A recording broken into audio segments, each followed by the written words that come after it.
Assalamualaikum warahmatullahi wabarakatuh. Para pendengar Malam Mistik, apa yang Brother Fai akan kongsikan pada malam ini adalah sebuah kisah yang baru saja berlaku. Kisah yang dikongsikan oleh Terapi Islam Ibnu Katsir. Kisah tentang gangguan teddy bear.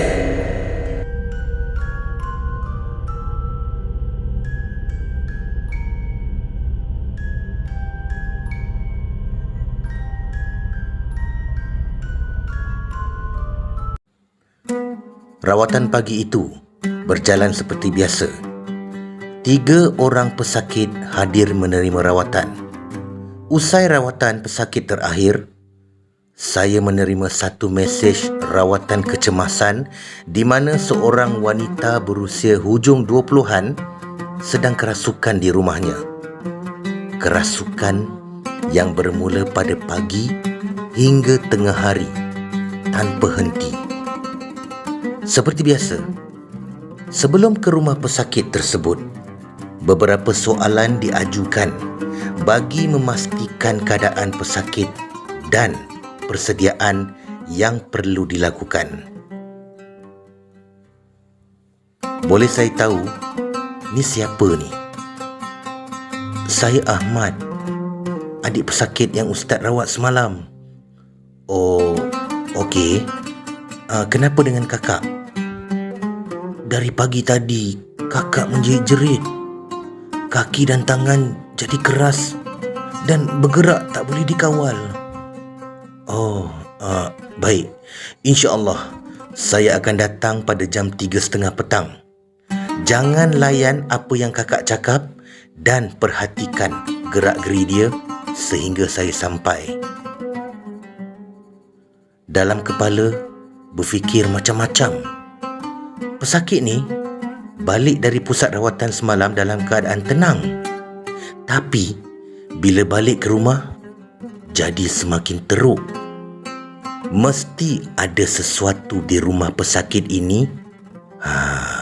Hati saya terdetik.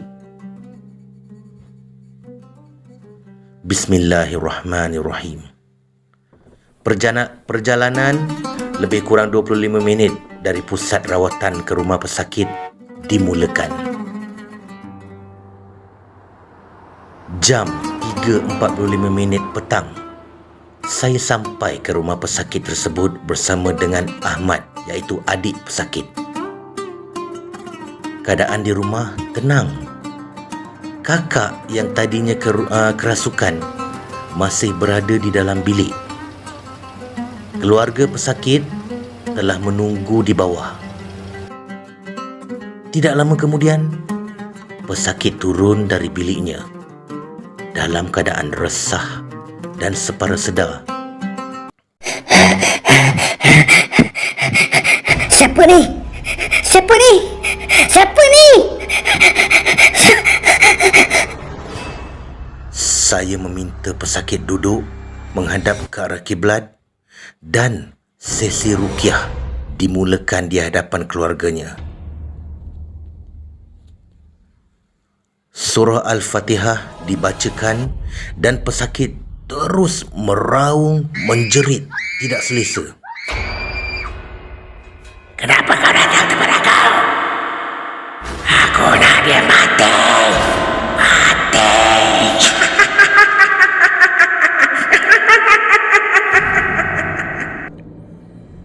Di mana tempat kamu? Dengan izin Allah dan kehendak Allah, tunjukkan di mana. Sana.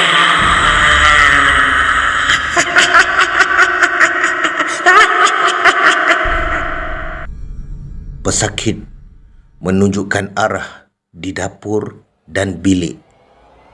Tanpa berlengah, saya terus ke dapur dengan membawa sebekas air. Beberapa potongan ayat ruqyah dibacakan. Antaranya dari surah Al-Baqarah, Al-Hashr, Al-Mu'minun, Ar-Rahman dan Mu'awwizat Jam menunjukkan pukul 4.32 petang, tepat pada waktu asar. Azan dikumandangkan di tengah-tengah rumah tersebut. Pesakit semakin agresif dan tidak keruan. Selesai azan, air yang telah diruqyah tadi dipercikkan sekitar dapur dan saya naik ke bilik pesakit tersebut bersama Ahmad. Mata saya tertumpu pada satu patung teddy bear yang besar sewaktu merenjis air dalam bilik tersebut. Mata patung itu bagai memerhatikan gerak-geri saya. Saya membawa patung itu turun ke bawah. Serta-merta, pesakit itu merayu. Jangan apa-apakan dia. Jangan. Itu tumpah aku. Aku dah lama duduk situ. Aku temankan dia. Aku kawan dia. Tolong jangan. Dengan lantang, saya berkata, "Berpindahlah kamu, wahai makhluk Allah, sebelum patung ini dimusnahkan." Ruqyah terus dibacakan pada pesakit selama 20 minit. Dan dengan izin Allah, pesakit sedar dalam keadaan yang lemah. Saya meminta izin pada pesakit dan keluarga untuk musnahkan patung ini dan mereka membenarkannya. Sebelum patung ini dimusnahkan, saya bertanya pesakit beberapa soalan. "Dek, sayang ke dengan patung ni?" Dia seperti anak saya. Astaghfirullahalazim. Sehingga menggelarkan dirinya mama kepada patung tersebut. Dia tempat saya meluahkan perasaan. Dia tempat saya mengadu semua perasaan saya. Dia faham perasaan saya. Saya dapat rasakan dia hidup. Nasihat dan panduan terus diberikan pada pesakit ini. Jin telah menetap pada patung tersebut sehingga pesakit merasakan patung tersebut hidup. Patung ini akhirnya dibakar dan pesakit dapat merasakan sesuatu yang amat berbeza di dalam dirinya.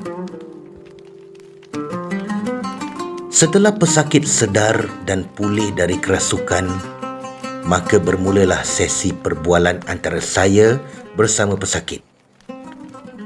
"Dek, saya nak tanya ni. Istimewa sangat ke teddy bear ni, Dek?" Saya dah anggap dia anak saya. Setiap hari saya bercakap dengan dia. Saya luahkan perasaan dekat dia. Astaghfirullahalazim. Kita ada Allah, Dek. Kita luar pada Allah. Ya, Dek. Kita luar pada Allah. Bukan pada patung ni. Syaitan suka adik buat macam tu. Teddy bear ni jadi sarang syaitan, Dek. Pernah terjadi satu peristiwa. Teddy bear ni beralih sendiri dari atas katil pergi ke bawah katil. Pesakit ini juga mengakui dan melihat teddy bear ini bergerak sendiri seperti hidup. Antara gangguan yang dihadapi oleh pesakit ini adalah sering merasa gatal-gatal di seluruh badan. Jadi orang yang panas baran dan sangat sensitif. Asyik nak marah aja. Teddy bear ini dibakar dan dimusnahkan sejurus pulang dari rumah pesakit. Alhamdulillah, dengan izin Allah, pesakit tidak lagi merasa gatal-gatal di tubuhnya dan menjadi seorang yang lebih tenang dan penyabar.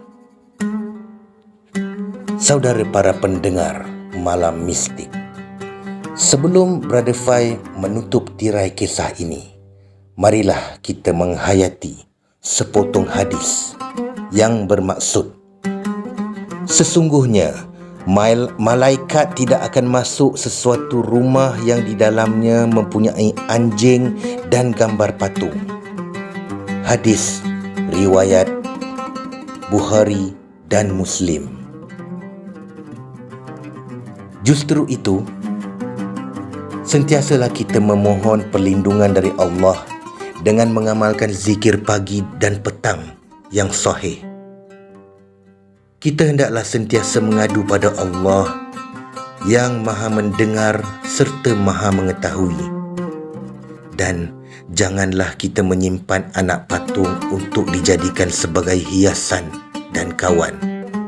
Kerana kebiasaannya patung-patung ini menjadi sarang dan tempat tinggal jin hikmah. Semoga kisah ini dijadikan sebagai teladan untuk kita bersama. Sekian daripada Terapi Islam Ibnu Katsir. Terima kasih kepada anda yang mendengar kisah ini. Peace, no war.